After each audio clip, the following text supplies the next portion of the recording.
Le dossier de cette édition sur un mystère qui n'a jamais réellement trouvé d'explication, la disparition, ou en tout cas le déclin des abeilles.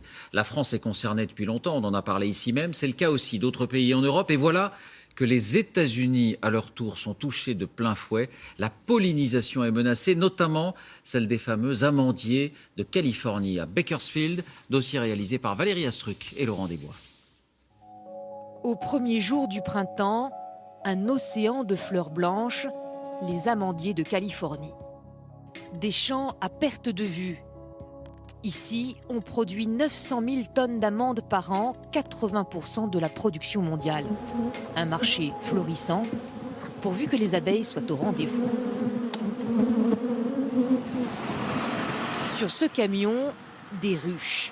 Elles viennent des quatre coins des États-Unis. Des milliers de kilomètres, 2 à 3 jours de voyage.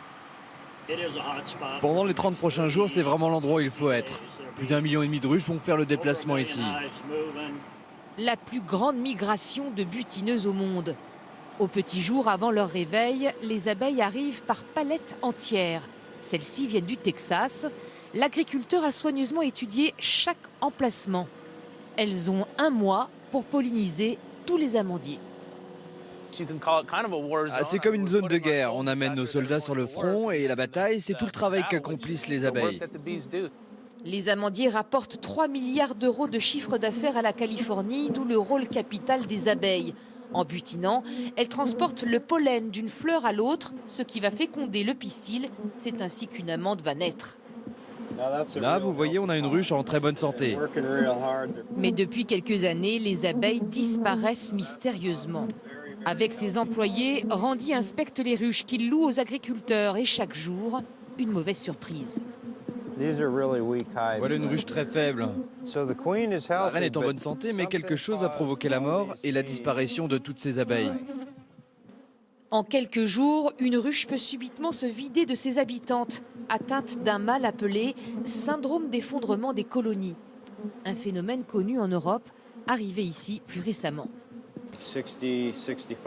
On a perdu 60 à 65% des abeilles l'hiver dernier. Ça ne peut pas durer. Si ça se reproduit, ça va être très difficile de continuer à travailler. Plusieurs facteurs expliquent cette mortalité. D'abord, l'usage intensif de produits chimiques. Cette machine vaporise à haute dose fongicides et pesticides. Et pour Randy, l'apiculteur, ces produits sont meurtriers. Les abeilles viennent se poser là et absorbent le pollen couvert de produits chimiques.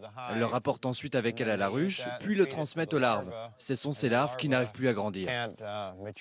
Autre facteur qui affaiblirait les abeilles, la monoculture intensive. Ici, elles ne peuvent butiner que les amandiers et rien d'autre, ce qui appauvrit leur nourriture.